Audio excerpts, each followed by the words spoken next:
ou pas? Je sais pas si ça Je vois le va. truc qui tourne. Ah, ça y est, je crois que ça y est, ça y est, ça y est.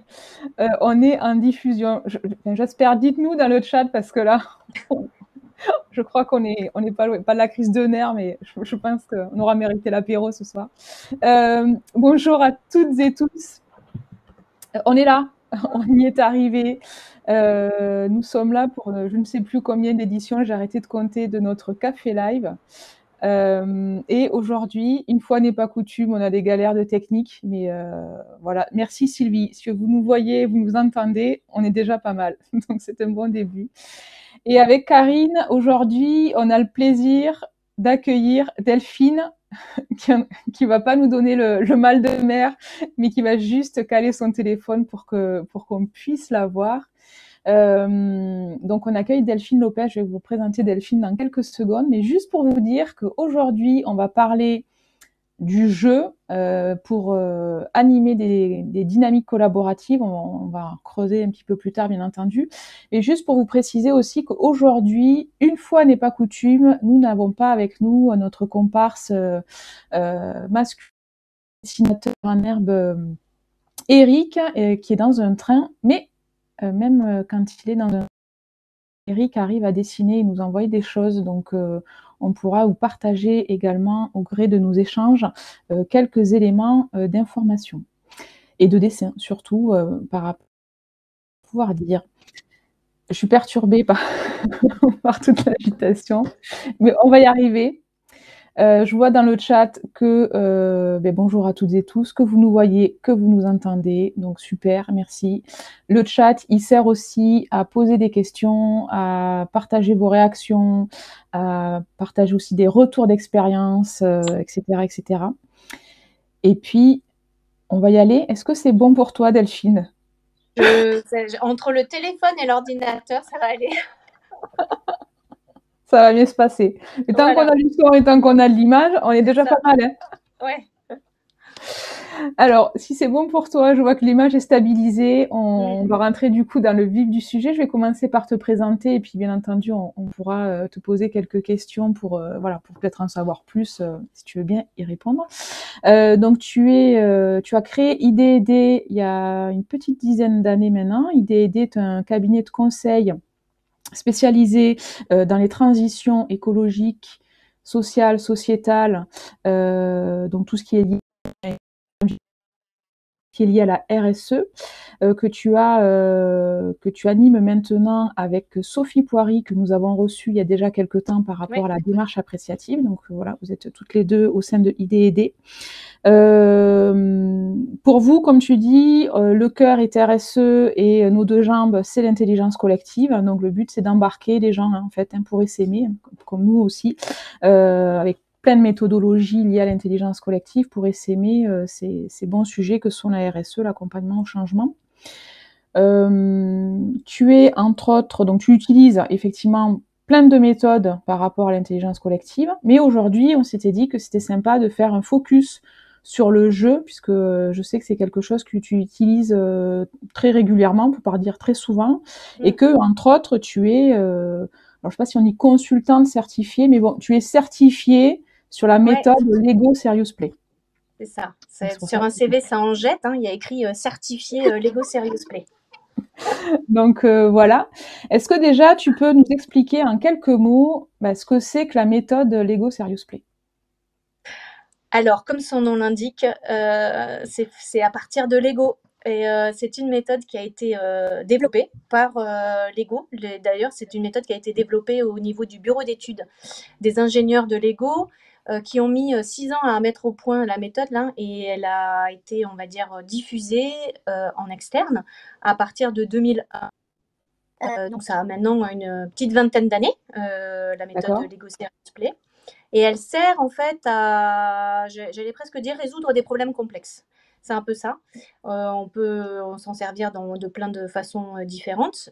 Bien entendu, c'est fait avec des briques Lego. On manipule des briques Lego. Et c'est un jeu sérieux, hein, serious play, parce qu'on s'en sert pour faire de la stratégie, résoudre des problématiques, apprendre. On peut s'en servir aussi en formation, par exemple, et plein d'usages différents pour cette méthode-là. Qui est une méthode que j'affectionne particulièrement. Premièrement parce que j'aime jouer, effectivement. Deuxièmement parce que je la trouve hyper efficace. Elle permet de décadrer de façon très, très efficace.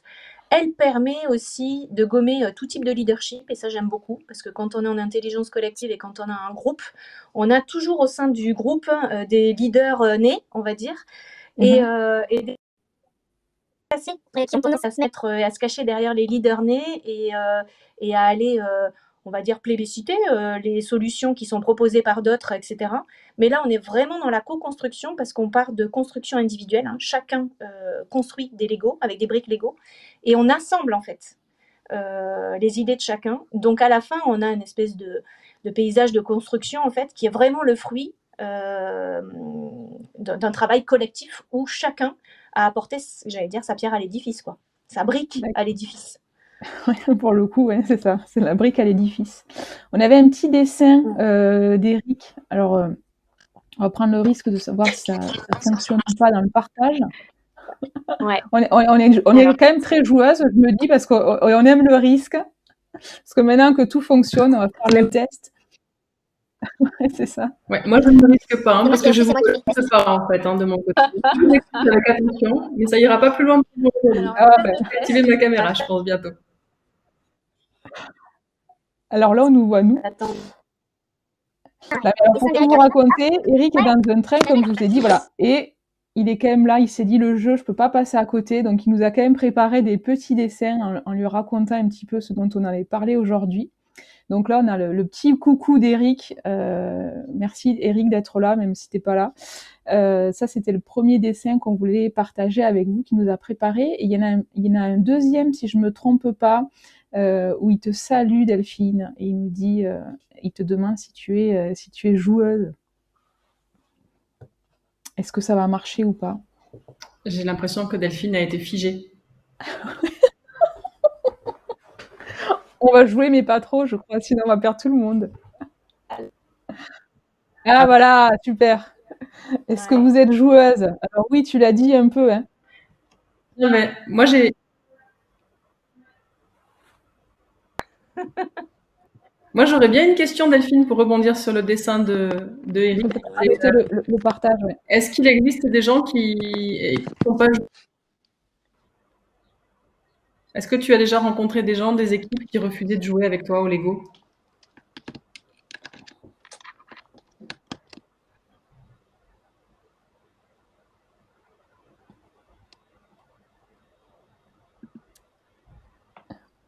Je ne sais pas si tu m'entends, Delphine, ou pas. Ça, je pense que ça va aller mieux, là.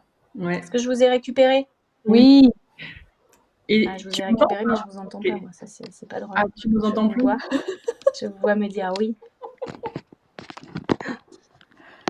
Il va falloir qu'on fasse des incantations, je sais pas, parce qu'on a une technique qui marche tout le temps. Mais ceux qui sont habitués savent qu'on a toujours des problèmes techniques. Mais là, je pense qu'aujourd'hui, on est quand même pas mal. Nous, on t'entend, Delphine. Est-ce que vous m'entendez? Oui. Oui. Ouais, pas moi. Bon, on va faire l'atelier. Qu'est-ce que je vous raconte? On va faire l'atelier avec Karine. Tu nous vas nous faire des mimes, je sais pas. Je peux vous montrer des choses, ça, juste pour rebondir par rapport à ce que disait Delphine tout à l'heure. Je sais qu'elle avait préparé une photo, mais ça va peut-être être un petit peu compliqué dans le partage. Vous avez compris que c'est compliqué la technique aujourd'hui. Mais pour vous dire que quand on fait des ateliers, voilà, ça c'était les réalisations qu'on avait faites lors d'un atelier. On a utilisé dans un atelier agile, Lego for Scrum. Ok. Dans quel contexte vous pouvez nous éclairer peut-être j'ai une deuxième connexion, donc je vais couper le son d'un côté. Est-ce que ça va pour vous? On est un Larsen. Il faudrait juste que tu coupes un micro sur les deux, l'un des deux, celui qui marche pas en fait.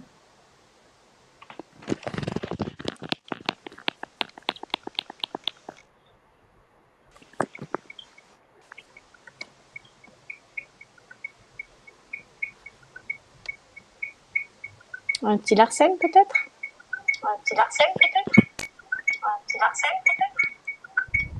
On va mixer.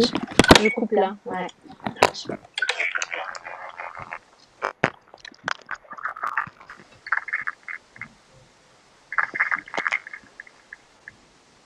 Est-ce que tu Je nous coupe entends? avec le. Ouais, moi je vous entends. J'ai coupé mon téléphone. génial. Je suis qu'avec On bouge plus. l'ordinateur. Je bouge Ok, plus. voilà. On ne bouge plus, Je on ne suis partage plus de vraiment dessin. Et on désolée, enverra désolée. C'est Voilà, pas grave. ça va le faire.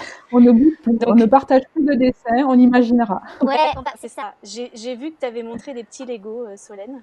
Oui, mais c'est ce qu'on avait fait ensemble. Hein. Je c'était- sais pas si tu te rappelles. Exactement, exactement. Clairement. Ouais. Et donc, Delphine, en fait, c'est la question que je voulais te poser en rebondissant sur le dessin d'Eric. Il te demandait si tu étais joueuse. Donc là, on voit que tu l'es, mais il y a un petit test quand même dans notre jeu de vidéo. C'est est-ce que tu as déjà rencontré des gens qui sont pas joueurs, qui sont Oui. très réticents et Ouais. comment on fait pour les embarquer Ouais. dans un processus de Lego Serious Play?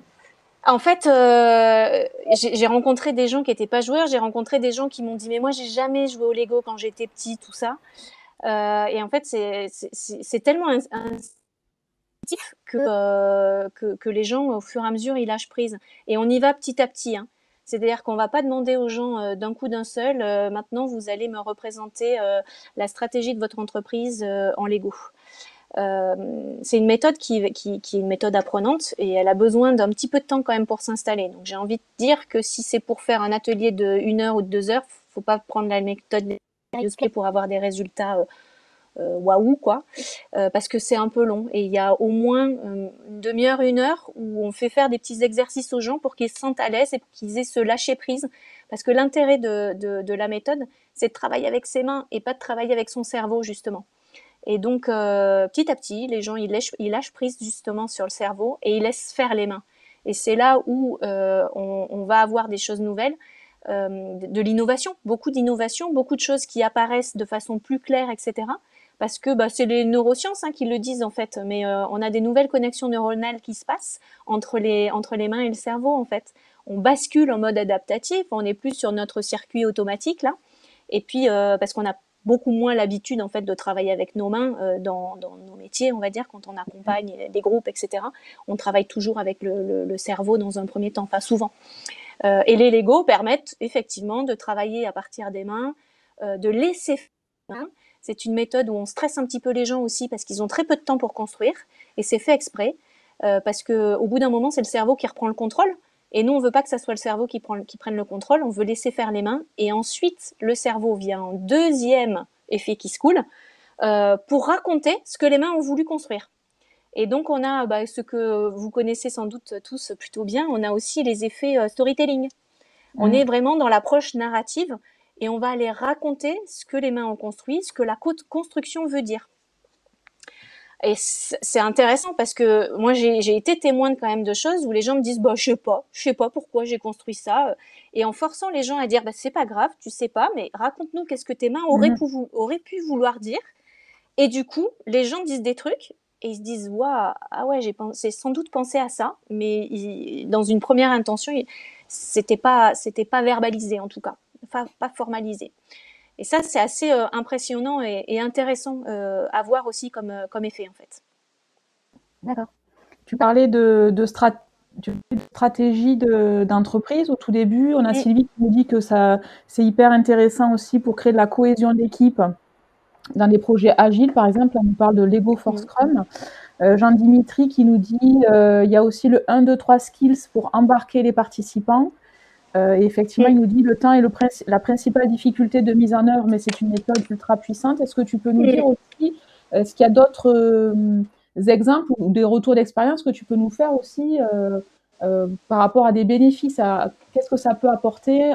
La cohésion, c'est hyper important. Définir une stratégie, c'est hyper important. Mais d'autres exemples peut-être? Bien sûr. Matérialiser le futur, matérialiser des scénarios. Ça prend du temps parce qu'il faut bien construire le système, il faut bien construire son paysage, etc. Et ensuite, mais on joue physiquement, c'est-à-dire qu'on dit, par exemple, si on a une organisation d'entreprise qui a été matérialisée, avec, je dis n'importe quoi, hein, le service juridique, le marketing, le ceci, le cela, et on a matérialisé les connexions qui existaient entre les différents services. Donc, par exemple, on se dit que entre le juridique et les achats, j'en sais rien, ça se passe de façon tendue. Donc, on a matérialisé en Lego une connexion tendue entre les deux. Et on se dit, qu'est-ce qui se passe si, par exemple, un jour, il y a un événement et on joue l'événement physiquement et on regarde toutes les connexions, si elles cassent, si elles sont au contraire, elles absorbent les chocs ou ce genre de choses. Et ça nous permet, en fonction des scénarios d'avenir, de voir comment le système va se comporter. C'est hyper parlant parce que du coup, les gens se disent « Ah ouais, là, en fait, effectivement, c'est super, ça fait rapprocher les différents services. Il y a une rupture dans le système et du coup, on ne peut plus fonctionner, par exemple. » Ce genre de choses, c'est assez intéressant. On le voit physiquement. Je pense que ça marque les esprits. Ça fait réagir de façon beaucoup plus forte. Ça, c'est assez intéressant dans la méthode Lego aussi. Mais du coup, dans l'exemple que tu nous donnes, ouais. Et du coup, plutôt, tu nous dis que vous avez d'abord défini les services, les relations. Ça veut dire qu'il y a un premier travail qui peut être fait par le cerveau, en fait, sans Lego. Ah et non, après, c'est en construction. Non, tout ça est construit. C'est-à-dire que ça va être assez long. C'est pour ça que je disais que si on avait 1h30 devant nous pour faire un atelier Lego, c'était un peu court. Il faut du coup dire aux gens, construis ton service. Tu as le service marketing, par exemple, tu construis ton service. À côté, tu as le service achat et tu lui dis construis ton service, etc. Chacun construit, on le met sur la table, on les positionne, on regarde quelles sont les relations, comment est-ce qu'ils travaillent ensemble, ils interagissent ensemble, etc. Donc tout ça, ça prend du temps à chaque fois. Et ensuite, tu peux jouer les scénarios à la fin. Donc, ce que je suis en train de raconter, franchement, ça prend une demi-journée à une journée à faire, par exemple. Donc ça peut être un petit peu long. Ouais, tout à fait. D'accord. Ok. Du coup, quand tu racontes ça, je sais que nous, par exemple, avec Karine, on utilise pas mal le jeu aussi, côté ludique dans certains types d'animation. Et on utilise aussi, donc ça nous est déjà arrivé, par exemple, quand on fait du design thinking, de sortir les Lego, les Playmobil, enfin de matérialiser. On utilise aussi beaucoup le dessin. Mais pour autant, il faut bien dissocier du coup le Lego, l'objet plastique avec qui voilà, et la méthode qui, j'imagine, voilà. Ouais, merci de le préciser parce qu'effectivement, on peut utiliser les Lego de façon très libre et de façon très spontanée pour faire des tas de choses. Mais effectivement, là, de ce dont je parle, moi, c'est la méthode Lego. Qui est une méthode bien établie avec 7 modèles de construction et de possibilités pour faire avancer un groupe dans différentes problématiques. Donc, on construit un scénario, comme un scénario pédagogique, en fait, pour amener le groupe à inventer sa stratégie pour demain. Par exemple, je l'ai déjà utilisé aussi dans des réseaux. Construire un réseau, comment est-ce que le réseau va marcher, comment est-ce qu'on va interagir, quels sont nos besoins, etc., etc. Et on le fait en Lego. Mais c'est effectivement, tu as raison de le préciser, derrière tout ça, il y a une méthodologie avec des modèles de construction et des façons d'amener les modèles de construction et les consignes qu'on va donner au groupe pour pouvoir atteindre notre résultat. C'est ça la méthode Lego Serious Play. D'accord. Qui dit méthode dit formation, donc on peut pas dire tiens, je vais acheter un gros bac de Lego et puis je me lance, quoi. Non, alors aussi il faut forcément, mais la formation, par exemple, je l'ai suivie il y a 4-5 ans maintenant. La formation, elle dure 4 jours. J'ai été épuisée à la fin de cette formation-là. C'est la formation la plus fatigante de toute ma vie, mais aussi celle qui m'a laissé le souvenir le plus impérissable. J'ai vécu des moments extraordinaires. Et derrière, effectivement, il y a tout un apprentissage de comment est-ce qu'on anime un atelier en Lego Serious Play et comment est-ce qu'on construit tout le scénario d'animation pour pouvoir amener ton groupe aux résultats que tu vises, aux objectifs que tu vises. D'accord. Donc, et alors c'est pour ça qu'on est certifié à la fin, on est certifié, c'est le coup de la certification. Tu disais acheter des bacs. Alors oui, acheter des bacs, pourquoi pas, mais si tu veux avoir quand même les briques, on va dire, intéressantes pour construire tout type de situation, etc.,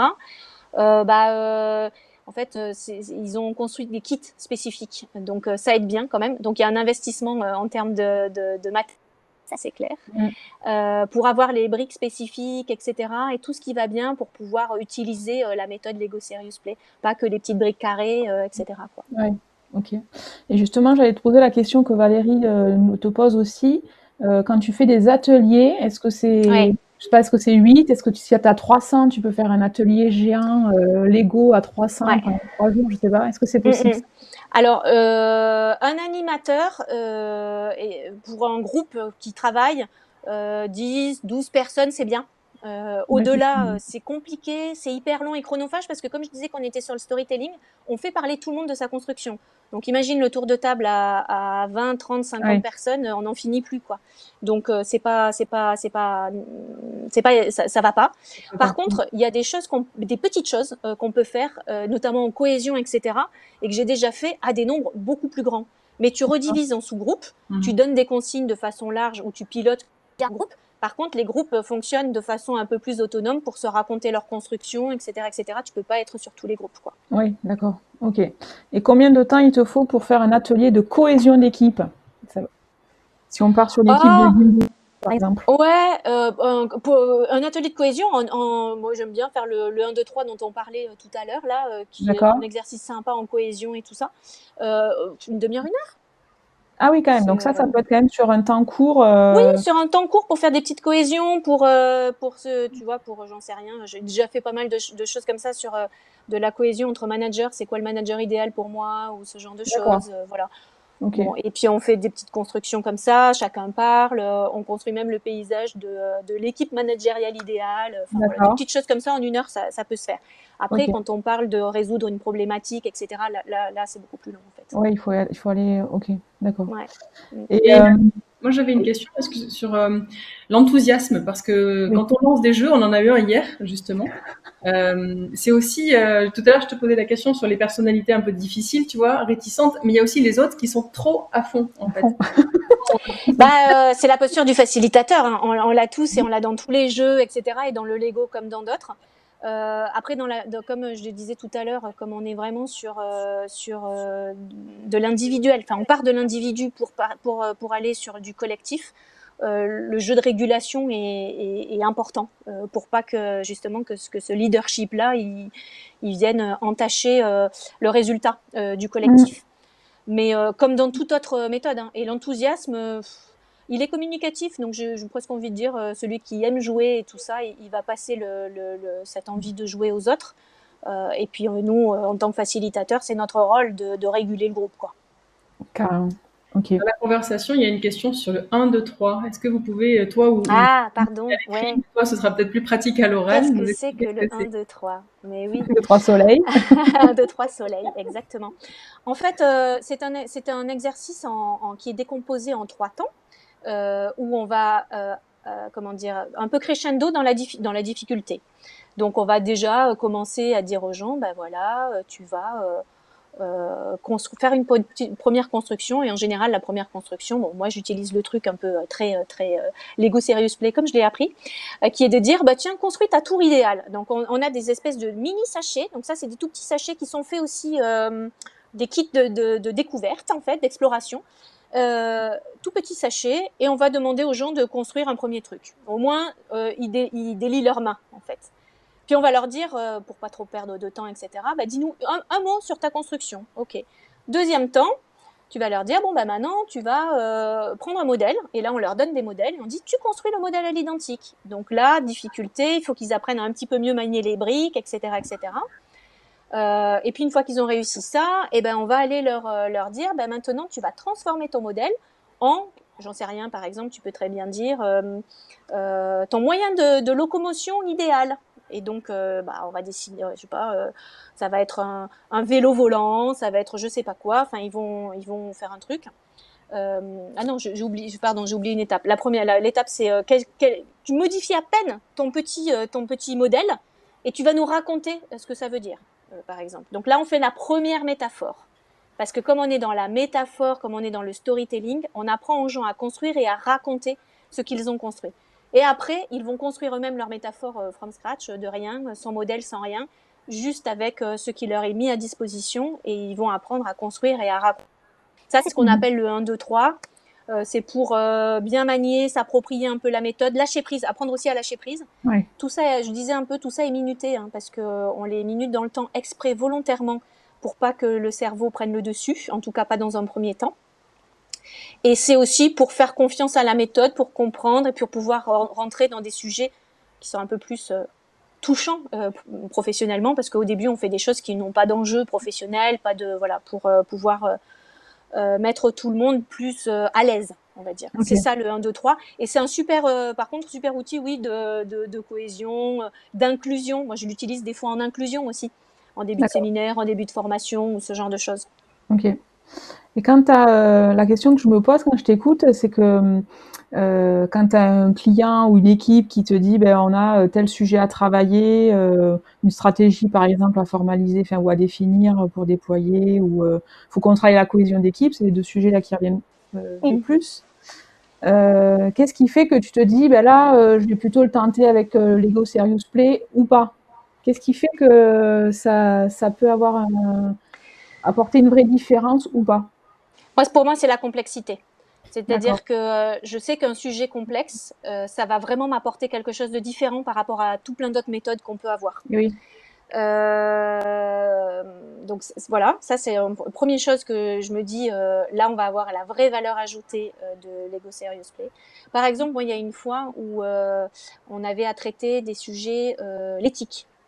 D'accord. Alors l'éthique, tout le monde en parle, chacun a son idée sur l'éthique, mais justement c'est un peu subjectif pour certains, complexe pour d'autres, quand c'est qu'on parle d'éthique, quand c'est qu'on parle pas d'éthique, est-ce que ça en fait partie ou pas, etc. Et donc je l'ai utilisé parce que ça permet aussi que chacun donne sa propre vision de l'éthique et qu'on construise ensemble la vision de l'éthique de l'équipe, enfin du groupe en tout cas qui travaille ensemble. Donc pour des notions un petit peu complexes ou pour des problématiques complexes, j'ai tendance à privilégier la méthode Lego Serious Play. Quand aussi un sujet un peu lourd, parce que je trouve que ça apporte du ludique, donc du coup ça va alléger un petit peu la lourdeur que certains sujets peuvent se traîner dans les organisations. Donc ça c'est plutôt adapté. Et puis surtout quand j'ai un peu de temps, parce que comme je le disais tout à l'heure, quand on nous donne souvent, on nous dit en 2 heures, faut que vous me fassiez, que vous me résolviez ce problème-là. Bon voilà, la méthode Lego Serious Play va pas s'y prêter parce qu'elle demande quand même un peu d'acculturation et un peu de temps. D'accord. Moi, j'avais une question. Alors, c'est un peu en vrac. J'espère que tu arrives à t'en trouver. Mais tout à l'heure, dans le chat, il y a eu quelque chose sur le livrable. Et puis, Jean-Dimitri disait que le livrable, c'était aussi l'expérience des participants. Et moi, j'aurais 2 questions sur ça qui sont liées. C'est 1, comment tu sais quand c'est fini? Et 2, c'est quoi le livrable hormis l'expérience? Comment tu rends compte des résultats de l'atelier? Alors, le livrable, c'est la photo et la vidéo. Voilà, il n'y a pas d'autre livrable dans la méthode Lego Serious Play, c'est la photo et la vidéo. Alors la photo, parce qu'on peut toujours prendre en photo toutes les constructions individuelles et collectives. Et la vidéo, parce qu'on est sur du storytelling. Donc on va aller associer de l'image avec la construction, avec ce qui est raconté sur la construction. Et quand est-ce que je sais que c'est fini? Je sais que c'est fini quand l'histoire qui est racontée satisfait tout le monde. Donc on recommence à raconter l'histoire de 1 ou de 2 ou de 3 constructions ou du système de construction jusqu'à ce que tout le monde soit d'accord avec l'histoire qui est racontée.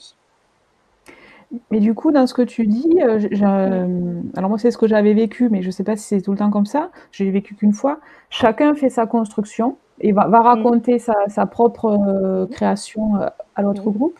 Mais du coup, est-ce qu'il y a des étapes où du coup vous mettez, enfin les gens se mettent ensemble en fait pour avoir une représentation collective c'est ça en fait qui complètement. Ouais. Complètement, c'est-à-dire qu'on va d'abord partir en racontant chacun son histoire, chacun sa construction. Et ensuite, on va les faire positionner sur la table, la table commune, on va dire. Peut-être qu'il y a des constructions qui vont se rapprocher parce qu'elles ont des choses en commun, une cohérence. D'autres qui seront plus éloignées. Et le positionnement sur la table est important aussi. Je parlais tout à l'heure de l'éthique. Tiens, la vision de l'éthique dans l'entreprise. Pour certains, il y aura une vision un peu commune. Pour quelqu'un d'autre, l'éthique, ça sera complètement autre chose. Et du coup, on va l'éloigner un peu, etc. Et c'est pour ça que le système, il est physique. La distance veut dire quelque chose. Le fait d'orienter des constructions plutôt comme ça, ben, ça voudra dire aussi quelque chose qu'on va raconter dans l'histoire globale. Et quand on va raconter l'histoire globale, on va raconter l'histoire de qu'est-ce que c'est que l'éthique dans notre organisation. Et l'éthique dans notre organisation, ça sera, j'allais dire la somme, enfin oui, de toutes les visions individuelles de l'éthique au sein de la société, enfin de l'organisation. Et pour faire des traces, tu vas filmer toutes les restitutions, y compris les restitutions intermédiaires, ou tu filmes uniquement la dernière? Alors souvent, on préconise de s'entraîner d'abord à raconter l'histoire, etc. Et quand on sent l'équipe prête, on dit est-ce que vous pensez que l'histoire, on la tient? Est-ce qu'on peut se la raconter et se la filmer? On la raconte et on la filme. Si elle convient pas, ben, on fait une deuxième prise ou une troisième ou des choses comme ça. Mais non, on filme pas forcément tout. D'accord, mais tu fais un tournage dédié en fait. À la fin, tu fais un tournage dédié du résultat. Ouais, je fais un tournage dédié, mais avec le téléphone. Hein. Je veux dire, ça ne nécessite pas des moyens. Un plateau télé, ouais.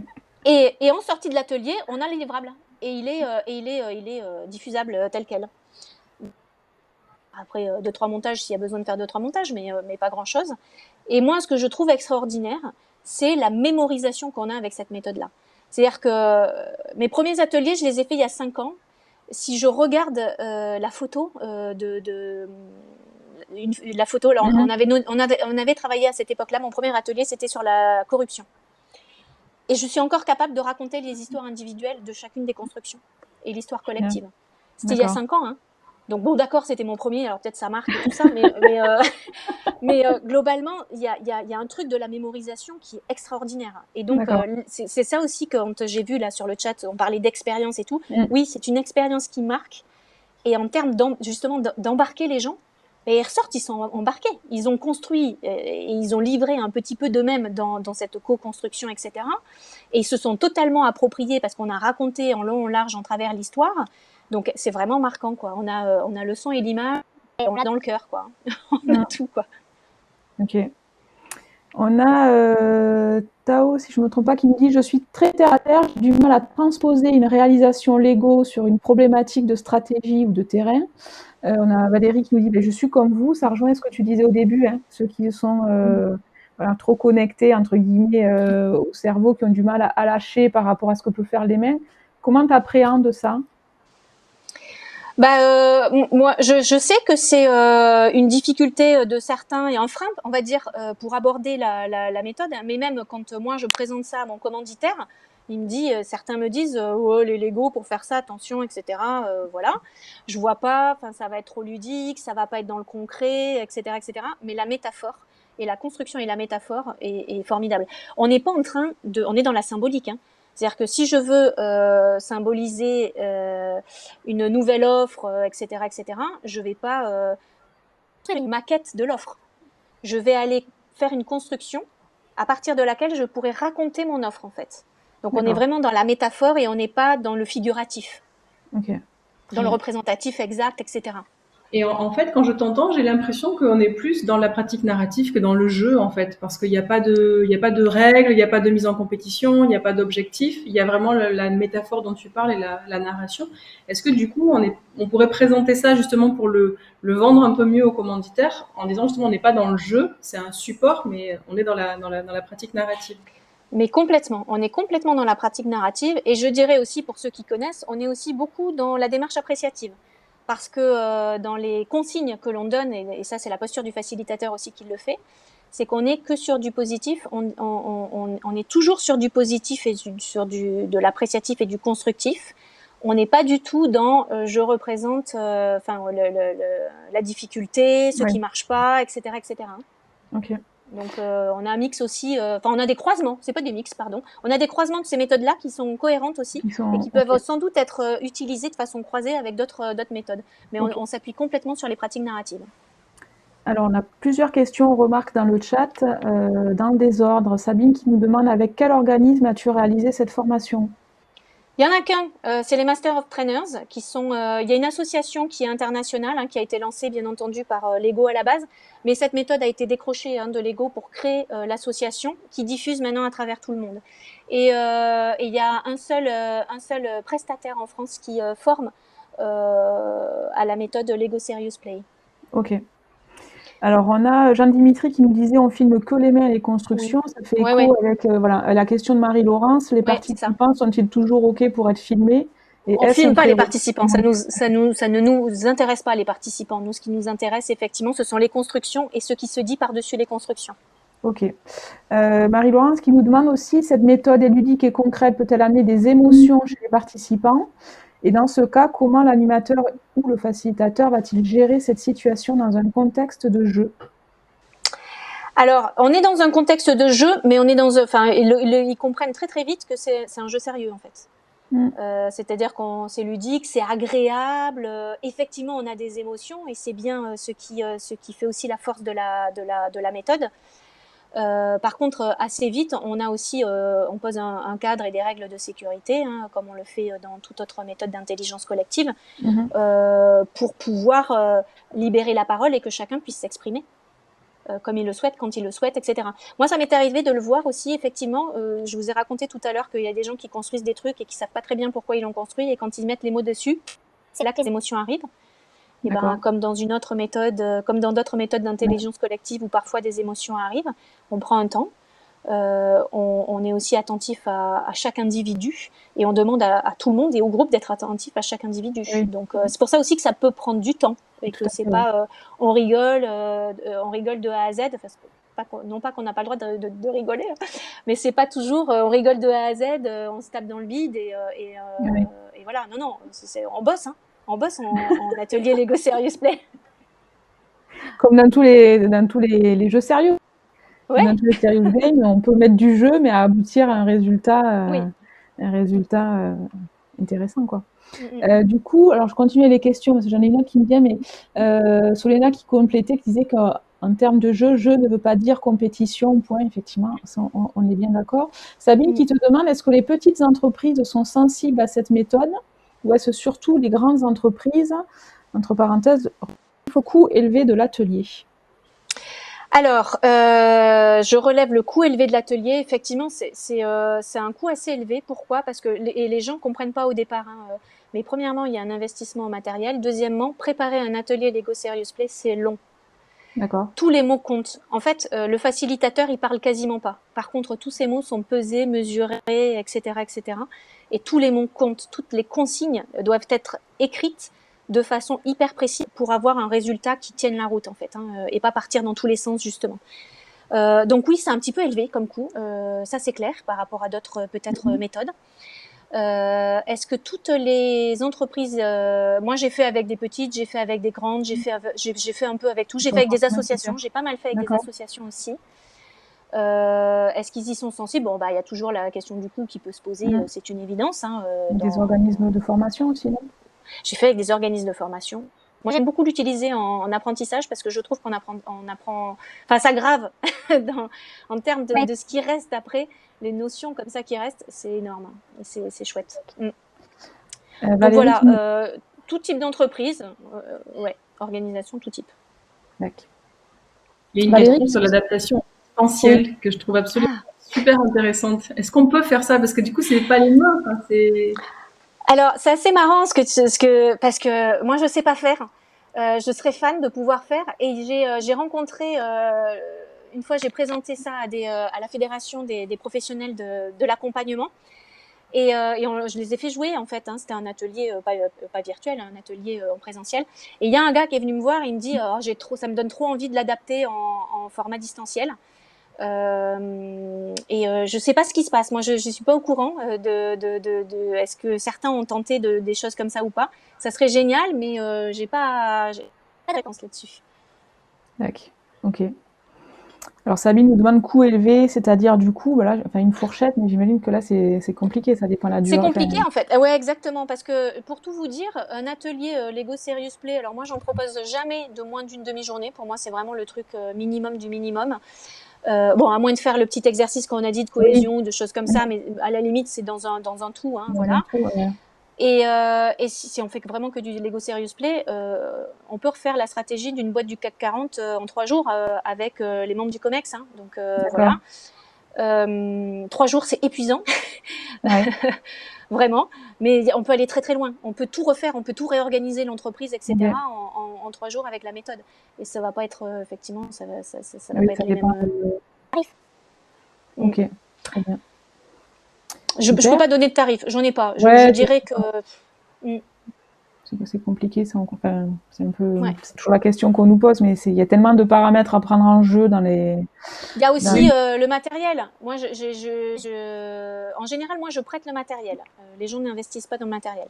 Mais je sais qu'il y a des entreprises, des grandes, qui disent non, non, mais nous, on va garder le matériel après. Donc, on investit dans le matériel tout de suite. Mais oui, Investir dans le matériel pour avoir, par un groupe si on veut faire un gros travail d'une journée, par exemple, avec un groupe de 12 personnes, il y en a pour 1 500 € de matériel. d'accord. Ah oui, par Voilà. rapport à toutes Donc les. ça donne l'idée du coût qu'on peut y associer en termes d'investissement matériel. Et après, il y a le coût de l'animation et il y a tout le coût de la préparation de l'atelier qui est long. Ok. Et cette préparation pour un atelier classique sans Lego, c'est déjà quasiment le même temps ou plus que l'atelier, c'est-à-dire une demi-journée pour une demi-journée, voire une journée pour une demi-journée. Donc en fait, il faut calculer comme ça, quoi. On augmente exactement. la préparation, tu comptes tes jours et c'est exactement. C'est exactement ça. C'est souvent, si c'est une demi-journée d'atelier, il y a une grosse demi-journée de préparation. Grosse demi-journée de préparation au moins. Ok. Alors pour le côté distanciel, il y a Jean-Dimitri qui donne le tuyau avec un petit lien sur comment faciliter le Lego Serious Play en ligne, avec le petit lien derrière. Donc merci en Eh tout ben, cas. merci Jean-Dimitri, je connaissais pas, mais j'irai bien voir. Ouais, je suis On va aller voir curieuse ça. du coup. Solena qui te demande, puisqu'on utilise des figurines, est-ce qu'il y a un risque de déshumaniser les services représentés? Alors pas du tout, au contraire. Il y a plein de trucs différents, je me rappelle. Bah, pour moi, alors comme je disais tout à l'heure, les briques sont tellement variées parce qu'on appelle une brique, mais c'est pas que les carrés et les rectangles, enfin les parallélépipèdes. On a tout plein de choses.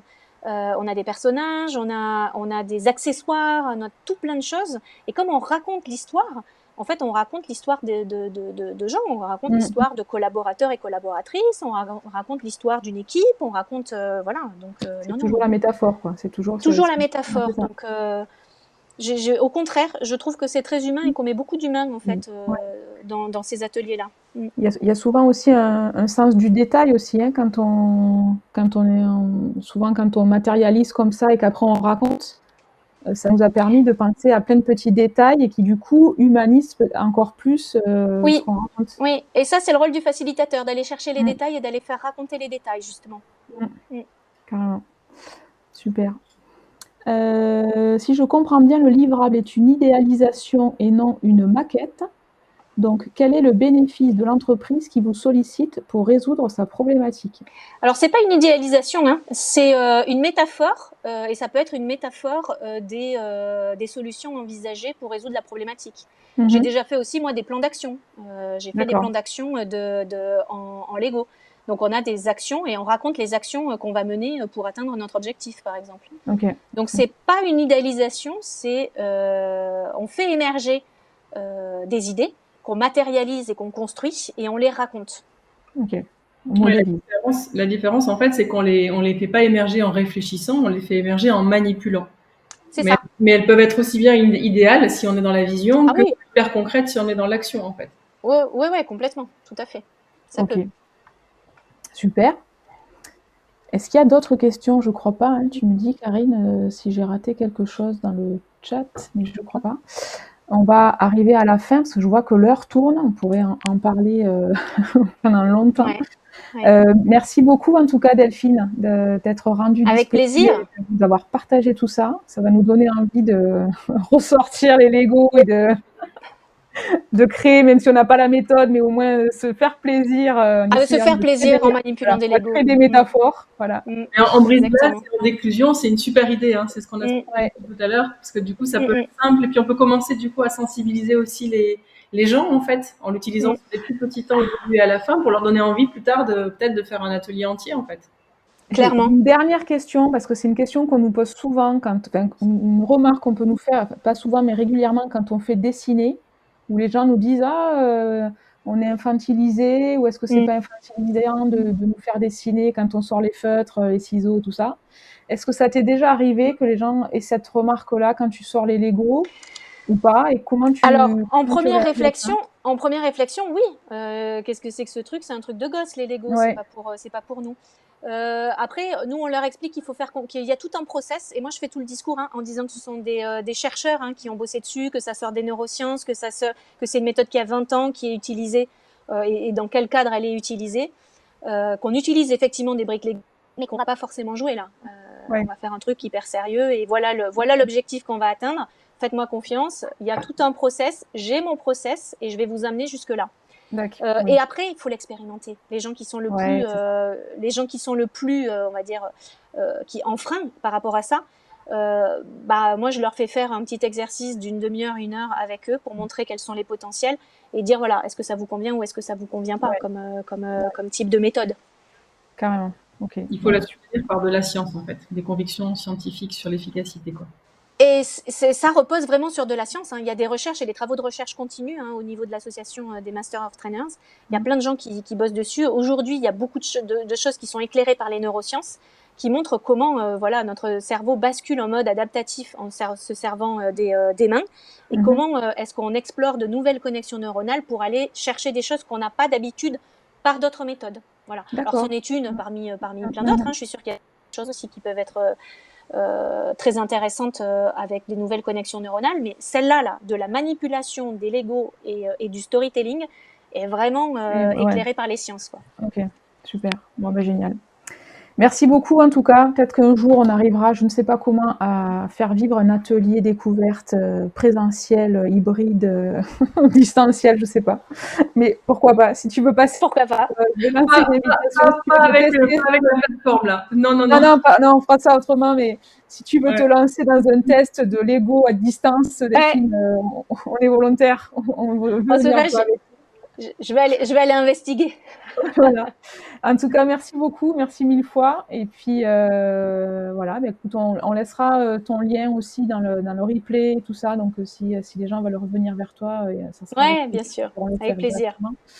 Et puis à très bientôt, à n'en pas douter. Ouais, merci beaucoup, à bientôt. Merci à tous, à bientôt. Ciao, ciao.